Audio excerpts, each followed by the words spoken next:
அனைவருக்கும் வணக்கம். மிதுன ராசினியர்களுக்கு நிகழ்ந்து கொண்டிருக்கும் ஜூன் மாதம் 22ஆம் தேதி முதல் மேச ராசியில் சஞ்சரித்து வந்த சுக்கிர பகவான் ரிஷப ராசிக்கு பெயர்ச்சியாகிறார். இதன் காரணமாக நிகழ்ந்து கொண்டிருக்கும் ஜூன் மாதம் 22ஆம் தேதி முதல் மிதுன ராசிக்கு அடித்தது சுக்கிர யோகம். இனி உங்களை யாராலும் கைகளில் பிடிக்க முடியாத அளவிற்கு முன்னேற்றங்கள் நிறைந்த ஒரு தருணமாக தான் இந்த வாரம் அமைஞ்சிருக்குதுங்க. இந்த சுக்கிர பெயர்ச்சி அமைஞ்சிருக்குதுங்க. அந்த வகையில மிதுன ராசினியர்களுக்கு சுக்கிர பெயர்ச்சியின் காரணமாக என்ன மாதிரியான நன்மைகள் எல்லாம் ஏற்பட இருக்கு, கிரக நிலைகளின் ரீதியாக அமையிருக்கும் சாதகங்கள் என்ன, பாதகங்கள் என்ன, மேலும் என்ன மாதிரியான முன்னேற்றங்கள் எல்லாம் உங்களுடைய வாழ்வில் ஏற்பட இருக்கு. குறிப்பா மிதுன ராசினியர்களை பொறுத்த வரைக்கும் இந்த சுக்கிர பெயர்ச்சி நிகழக்கூடிய காலகட்டங்கள்ல கிரக நிலைகளின் ரீதியாக கூறப்படும் கிரகங்களுடைய சஞ்சார நிலைகள் என்ன என்று பார்க்கும்போது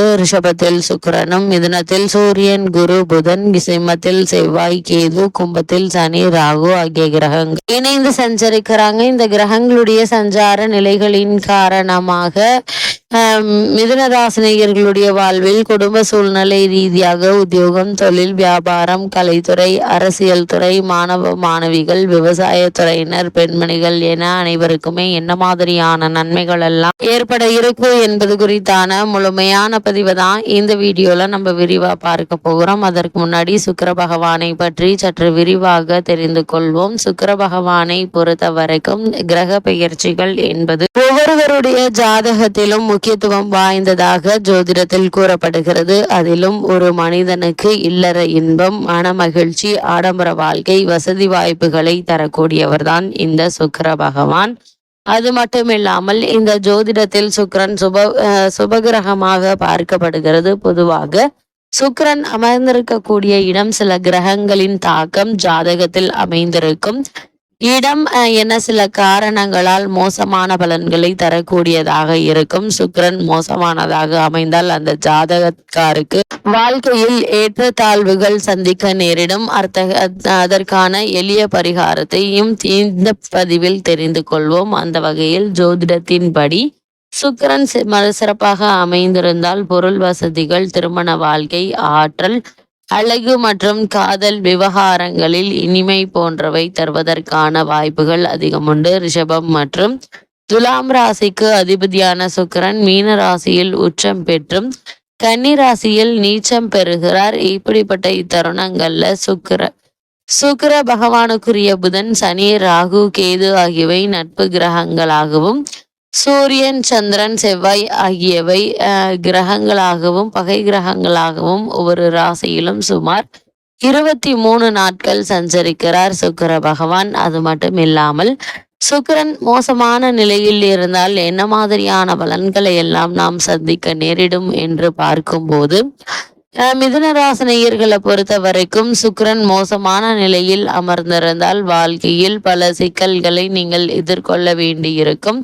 சில அமைப்புகளால் வறுமை வழிவகுப்பதற்கான வாய்ப்புகள் அதிகம் உண்டு. அதே போல் மோசமாக அமைந்த சுக்கிரனால் திருமண வாழ்க்கையில் பிளவு ஏற்படலாம். குழந்தை பெற்றோருக்கான திறன் குறைவு, ஜாதகத்தில் சுக்கிரன் பலம் குறைவதால் சிறுநீரகம் மற்றும் கண் தொடர்பான நோய்கள் ஏற்படுவதற்கான வாய்ப்புகள் உண்டு.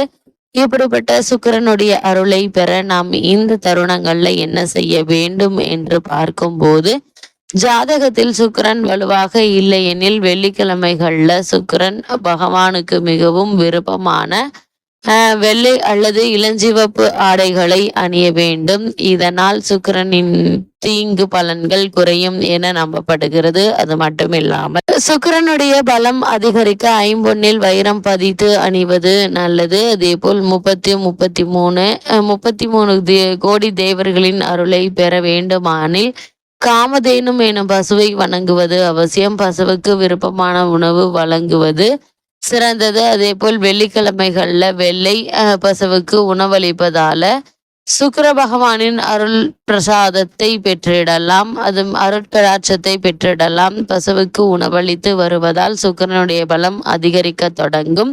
அதே போல் சுக்கிரனின் பலம் நிறைந்த பொருட்கள் என்ன என்று பார்க்கும்போது சுக்கிரன் சுக்கிர பகவானுக்குரிய வெள்ளிக்கிழமைகள்ல லக்ஷ்மி தேவிக்கு அர்ப்பணிக்கப்படுவதாகும். ஆனால் சுக்கிரனுடைய அருள் ஓங்கிட லக்ஷ்மி தேவியை வணங்குவது அவசியம். கனகதாரா சோஸ்திரம் அல்லது ஸ்ரீ லக்ஷ்மி சோஸ்திரம் ஆகியவற்றை உச்சரித்து வர வேண்டும். மேலும் நீங்கள் வெள்ளிக்கிழமையில் விரதம் இருந்து மேற்கொள்ளலாம். பழங்கள் மட்டுமே சாப்பிடலாம். சுக்கிரனினுடைய பலம் பெற என்ன செய்ய வேண்டும் என்று பார்க்கும்போது இந்த சமயத்தில் மிக புனிதமானதான தர்மம் பார்க்கப்படுகிறது. சுக்கிரனுடைய அருள் பெற வெள்ளிக்கிழமையில் கோவிலுக்கு சென்று வழிபட்டு வருவது நல்லது. உங்களால் முடிந்த அளவுக்கு தான தர்மங்கள், அன்னதானம், நன்கொடை வழங்குவது நல்லது என கூறப்படுகிறது. அந்த வகையில் மிதுன ராசினியர்களுக்கு சுக்கிரனுடைய இந்த பெயர்ச்சியின் காரணமாக மேலும் என்ன மாதிரியான நன்மைகள் எல்லாம் உங்களுடைய வாழ்வில் இக்காலகட்டத்தை பொறுத்த வரைக்கும் மிதுன ராசினியர்களை பொறுத்த வரைக்கும் ராசிநாதன் ஆட்சி பெற்றிருக்கிறார். 11ஆம் இடத்தில் சுக்கிரன் இருக்கிறாருங்க. 3ஆம் இடத்தில் செவ்வாய், கேது வலிமையோடு இருக்கிறார்கள். பாக்கியஸ்தானத்தில் சனி, ராகு இருப்பது ஓரளவு வலிமையான அற்புதங்கள் நிறைந்த ஒரு தருணம் என்று தாங்க சொல்ல வேண்டும்.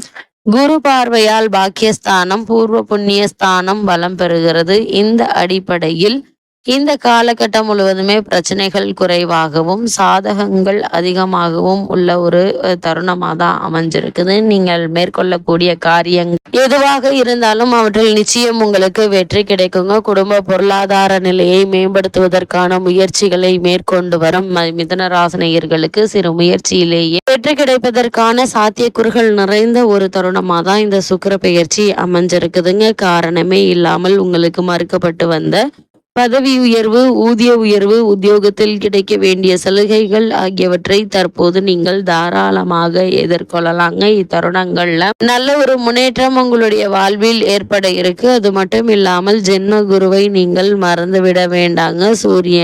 சூரியனும் இருப்பதால அதிக அலைச்சல்கள் உண்டு. சுப முயற்சிகள்ல தடைகள் ஏற்படலாங்க. உறவினர்களிடம் ஒற்றுமை அதிகரிக்கக்கூடிய ஒரு தருணமாதான் இக்காலகட்டம் அமைஞ்சிருக்குதுங்க. சிலர் இருக்கும் வேலையை விட்டுவிட்டு வேறு வேலையை தேடலாமா என்று நினைப்பீங்க. இப்பொழுது விபரீதமாக எந்த ஒரு முடிவும் எடுக்க வேண்டாம்.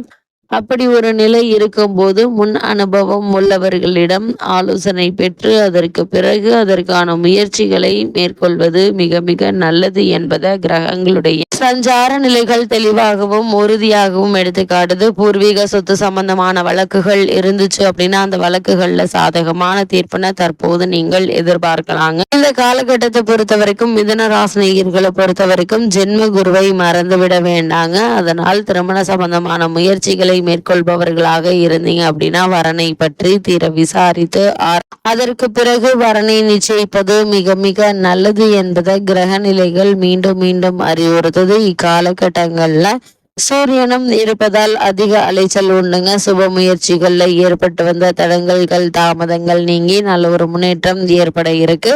உறவினர்களுடைய ஒற்றுமையும் அதிகரிக்க இருக்குதுங்க. சிலர் இருக்கும் வேலையை விட்டு வேறு வேலை தேடலாமா என்று நினைப்பீங்க. இன்று வளைந்து கொடுத்தால்தான் நாளை நிமிர்ந்து கொள்ளலாம் என்பதற்கேற்ப கிரக நிலைகள் அமையும் பட்சத்தில் கவனமாகவும் எச்சரிக்கையாகவும் இருப்பது நல்லது. எதிர்பாராத பல முன்னேற்றங்களும் உங்களுடைய வாழ்வில் ஏற்பட இருக்கு என்பதை கிரக நிலைகள் தெளிவுபடுத்துது. அந்த வகையில் மிதுன ராசினியர்களுக்கு கிரக நிலைகளின் ரீதியாக கூறப்படும் பரிகாரம் என்ன என்று பார்க்கும்போது லட்சுமி நரசிம்மரை வணங்குங்க. பிரதோஷ காலத்தில் அருகாமையில் உள்ள கோவிலுக்கு சென்று விளக்கு போடுங்க. எண்ணற்ற நன்மைகள் உங்களுடைய வாழ்வில் ஏற்படும் என்பதை கிரகங்களுடைய சஞ்சார நிலைகள் தெளிவாகவும் உறுதியாகவும் எடுத்துக்காட்டுது.